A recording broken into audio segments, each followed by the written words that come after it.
Yes, reka twongere tubasuhuze mwese bakunzi ba Tite Kamanzi Official, tubifuriza kugubwa neza aho buri wese aherereye, tubifuriza weekend nziza bayigezemo kandi tunayifuriza abatarayigeramo. Ni wa mwanya rero tuganira kuri business zitandukanye, ariko tukaba tukibanda kuri Pi Network mu rwego rwo kugira ngo turusheho gufasha gukemura ibibazo byinshi bisigaye, kuko turimo turasatira umusozo w'uyu mushinga mu kumayininga, ahubwo twinjira mu buryohe.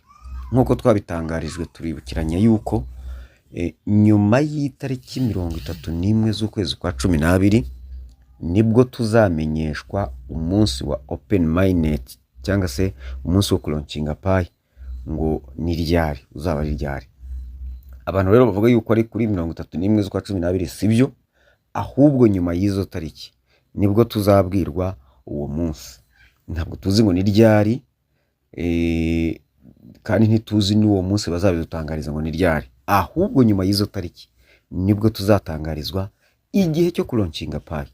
Ahubwo noneho izo tariki 31 z'ukwezi kwa 12 twabwiwe ko ari wo munsi wa nyuma wo gusoza KYC na Mainnet checklist kubahawe KYC.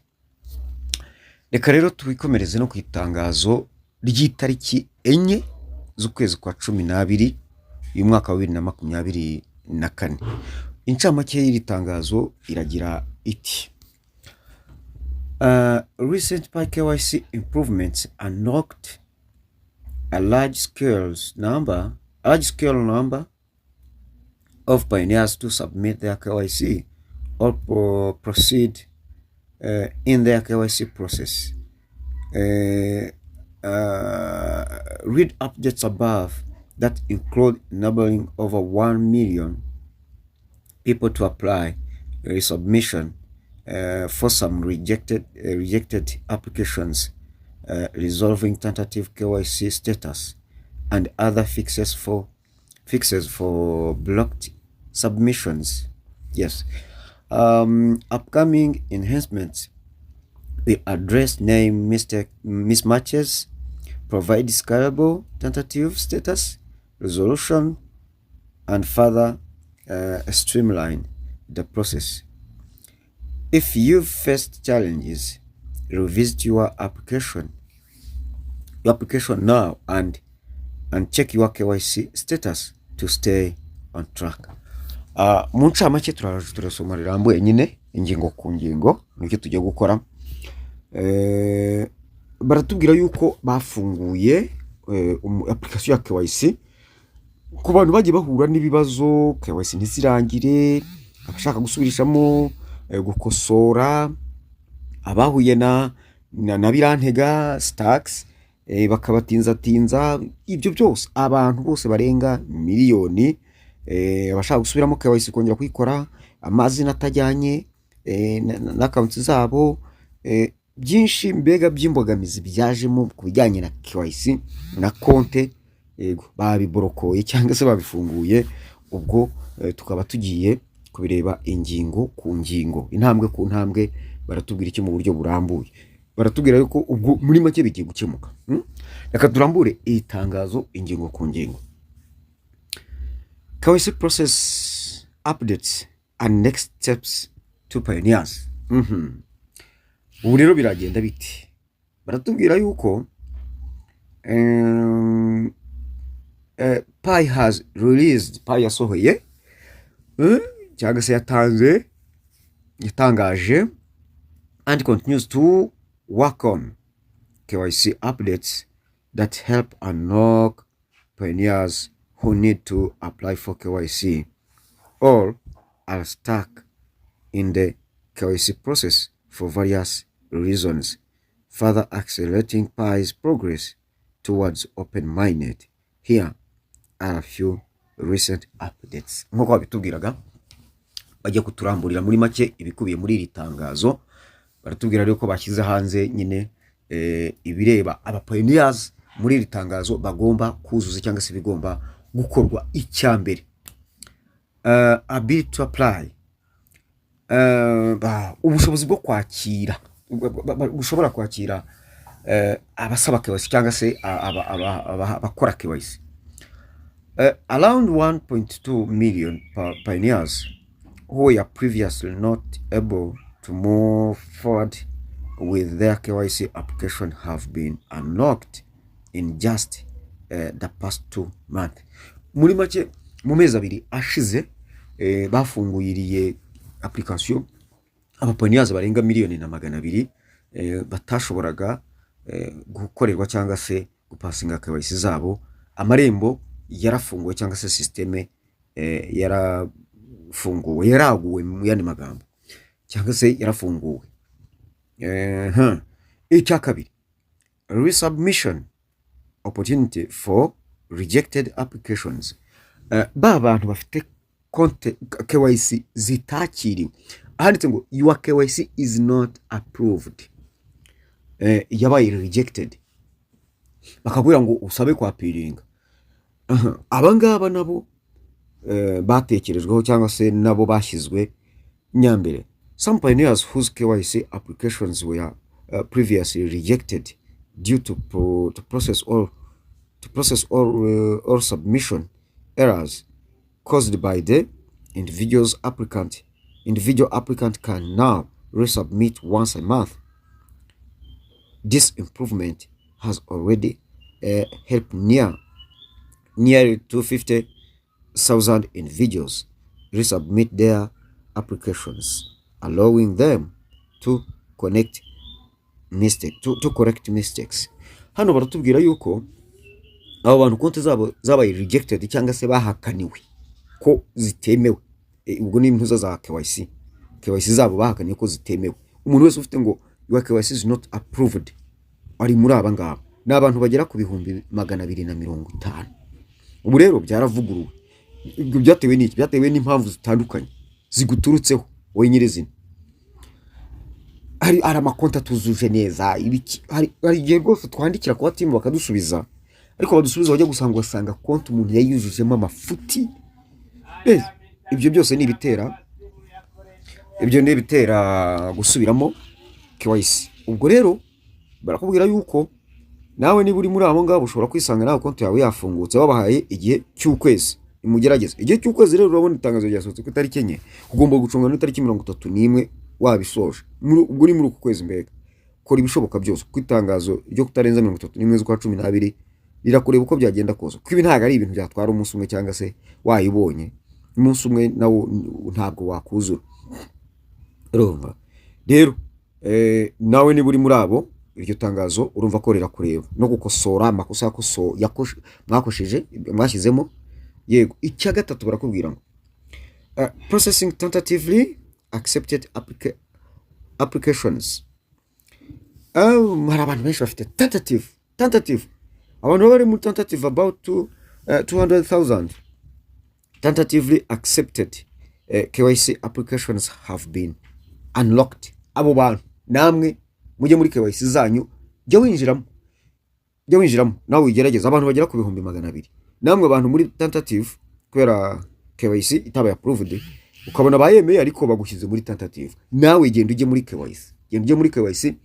Ujya muti iyo ugeze hariya tumayiningira uhita ukanda muri twa dukoni dutatu ibumoso hejuru, wagerayo ugahita ureba ku ya gatatu bita Pi browser, ku rutonde nyine rw'iyo magambo Pi browser, urutonde rw'izo platforms.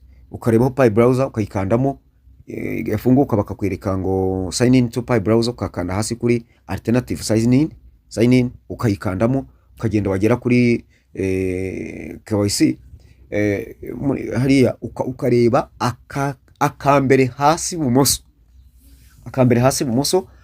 KYC ukagakandamo, ugahora ukandamo kugira ngo urebe ko bakugarurira kongera kujya gute kugira icyo ukora. Abo bantu rero barenga 200,000 nabo KYC zabo bazanlokinze cyangwa se baziborokoye, mbyita kuziborokora ko ziba ziborotse nyine, kugira ngo murebe ko mwakongera kuzinjiramo mukaba mwagira amakosa mukosora mushobora kuba mwarakoze.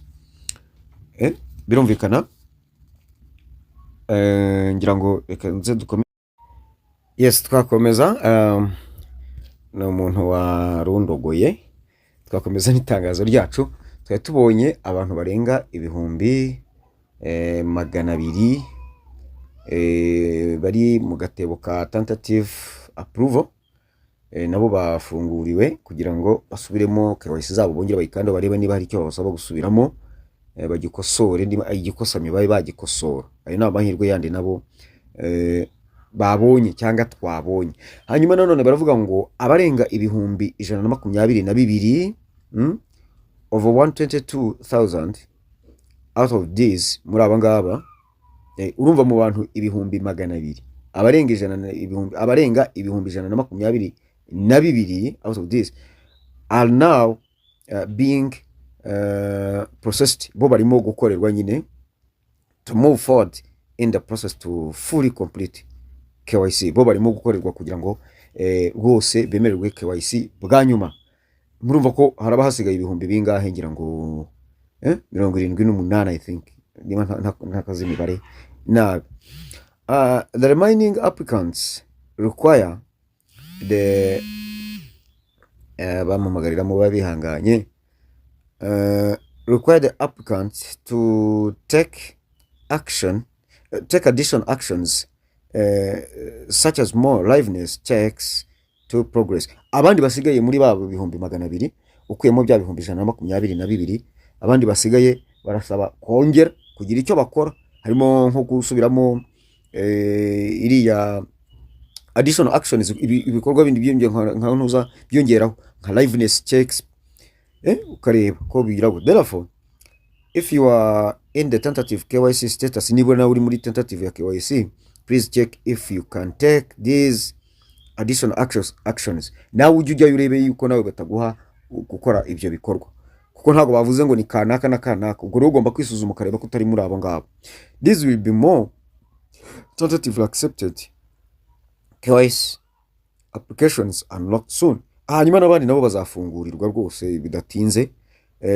So monitor your applications to see if any action is necessary from you to proceed. Nyamuna jya muri konti yawe ya KYC ukandemo urebe ko nta gikorwa bagusabye gukora kugira ngo barebe ko nawe bagukorera. Ingingo ya 4, bug fixes for blocked applications. Key issues that hindered some users from completing KYC have been resolved, such as bug affecting liveness, videos and form submission. Nukuvuga ngo bya bibazo byatumaga tutuzuza KYC neza, ukagira icyo ukabona ukubisa liveness bati something went wrong, please try again later, cyangwa ukajya kubona ukabona ngo you are what, sinzi ibintu bajya bazana ibyo bifunga byose. Ibyo nabyo baratubwira yuko byacyamuwe. Gerageza rero ukore ibyo usabwa, urebe yuko cyane bimwe byabangamiraga liveness, video ya liveness, urebe yuko byagira gute byavamo. Ariko twitonde, ibi ngibi bavuze ngo hari abantu impamvu ziterwa na some individuals applicant ni wowe ukora KYC. Impamvu nuko ushyiramo intoki, nuko uhumekeramo, oya, ni ikibazo cya telefone. Niba vuga impamvu ntuzushakira ahandi mu mubiri wawe, ni telefone yawe. Icyo bigusaba rero, hari umuntu byutse mbaza ngo none se ngo uko nabonye ngo byanze ngo ukagira gutya ngo nshaka indi telefone. Nicyo wagubumbye kuba ukora, ukambwira ngo ndashatse indi telefone. Naho kumbaza ngo nshaka indi telefone, nese nyikugurire ngo none se mbigenze. Nawe unyumvire ngo nshaka indi telefone ngo none se mbigenze. Naho icyo wakabaye ukora aho. Rero mu by'u Rwanda nabyo byose shaka telefone. Kandi reka mbabwire kaga telefone mwasuzuguraga kamwe bahimbye amazina atari meza ngo nitunge gahambe. Karakora yari gashyashya cyangwa se kamaze iminsi mike rwose, gakora neza kuko benshi baragakoresha kandi bikagenda neza. Ariko abantu ntabwo bashaka gufata yitunge gahambe nkuko numvise bayita, kandi sibyo. Nibyo nise banyani kwa kunda abantu bafashe ibijumba babyita ngo ni rugabire. Ariko uyu munsi kugira ngo ugore ikintu gikozwe mu bijumba hari akukijumba, ndabamamaje, biba bikomeye cyane. Kijumba ni ingirakamaro rero. Ahantu baje kumenya ikijumba icyo ari, none abantu bashaka gufata telefone ikora akazi kameze kuri abantu bakayita ngo nitunge gahambe. Ntago ari byo, cyangwa ngo ni gutera, sinzi irindi zina numvise abanyamujyi bayise.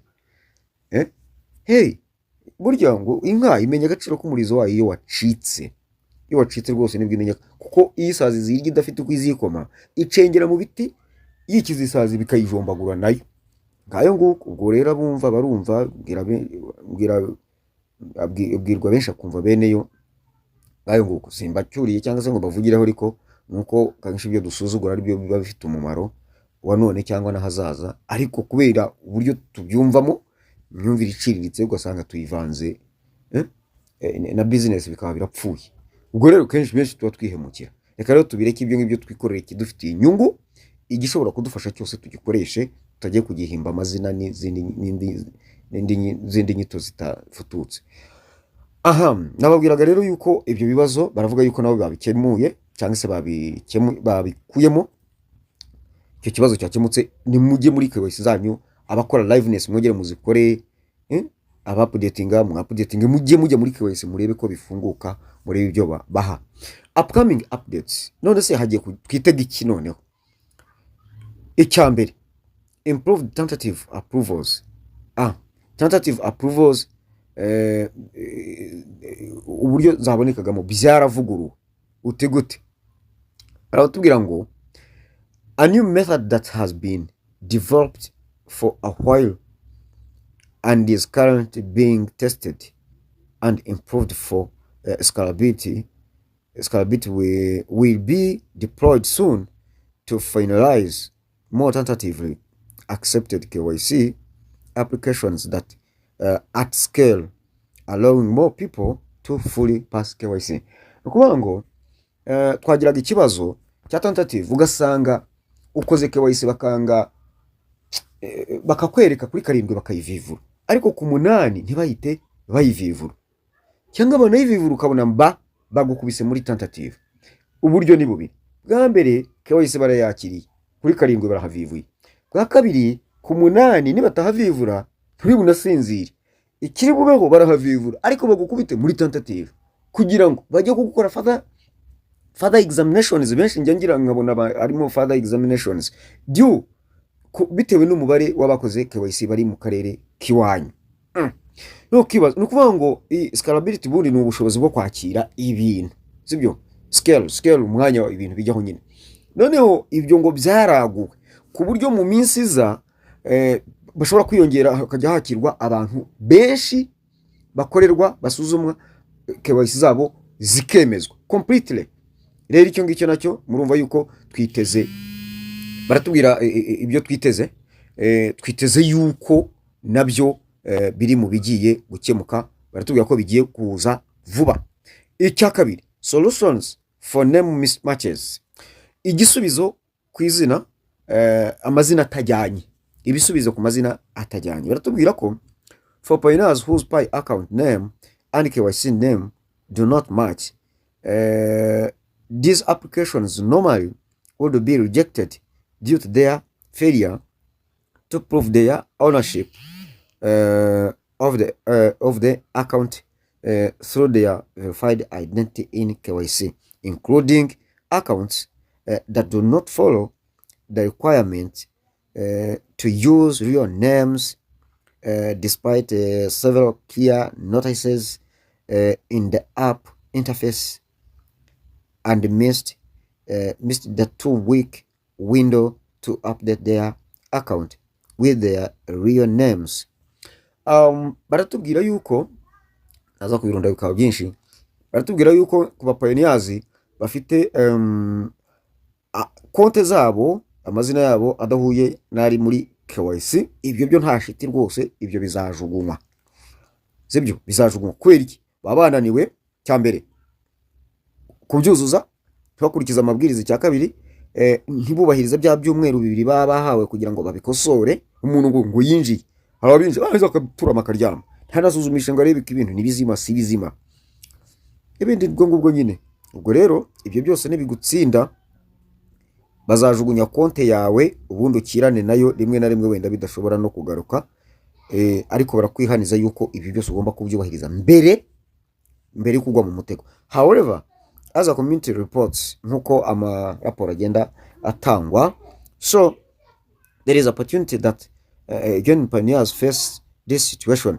Hari amahirwe ku bapioneers bagiye bahura bitewe n'amaraporo menshi bagiye bakira, bazagenda hari amahirwe bongeye gutanga ku bapioneers bahuye n'icyo kibazo. To balance enabling such genuine pioneers to have a resolution and the need to prevent variations. Egamba nsoma nabi kubera n'amaso ubwo sinkeneye bya byuma byo mu maso koko. To prevent of violations of terms and policies such as account transfers. Rero nuvuga ngo hano mu rwego rwo kugira ngo batazahura mbega n'umupaka cyangwa se n'ibihano biterwa n'amategeko n'amabwiriza wayarenzeho nko kohererezanya amafaranga. Yego, upcoming updates will provide potential genuine pioneer accounts to the option to either hari amahirwe ateganijwe kuri bene abo bantu bahuye n'ibyo bibazo yuko wenda bizagenda gutya, harimo kwapilinga, appeal for chance to submit, gusaba kongera gukora KYC their application which corrected details all. Mbese iyo ibyo wari warujujemo ukaba washobora kubikosora, bashobora kuzaguha amahirwe swat yo kongera gusubiramo KYC ukabyuzuza neza noneho ukabikosora details zose, cyangwa se update their PI account name to their KYC's name with a penalty of forfeiting part of their mobile balance. Yo ushobora kuzagira gutyo ugahura n'igihano bakakushahura nta kundi nabigenza, bakakwangira kubita igihano ugacaho. Moving forward together, mureke tugendane. Barasoza batubwira ngo these updates are a key step toward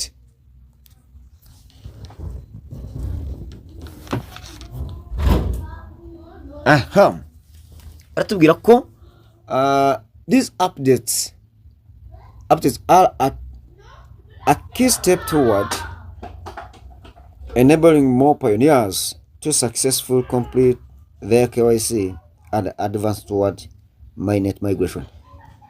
Aya makuru n'ibindi bigiye kuza ni bigamije ni nk'urufunguzo rugamije kugufasha kuzuza neza KYC yawe hanyuma ukitegura PI zawe kuba migrated to mainnet. Cyo ni kimwe. If you have encountered obstacle with KYC in the past, niba na uri muba urebwa n'abahuye n'ibibazo bya KYC mu minsi yashize cyangwa se mu gihe cyashize, now is the perfect time to revisit your application. Uyu rero ni umwanya mwiza wo gusura KYC yawe, ukareba ukayifungura ukayifungura ukareba ko ifunguka, ukareba ko baguha ibyo wakosora. The latest fixes and improvements might have addressed the issues preventing your progress. Ibindi bisigaye rero we bikuri mu yandi magambo, we kora gusa ibisigaye barahari kugira ngo bagukorere ibihwanye n'ibyo nawe wakoze, bagufungurire cyangwa bagufungire bigira inzira. Ntago mbahabuye ariko mwihangane.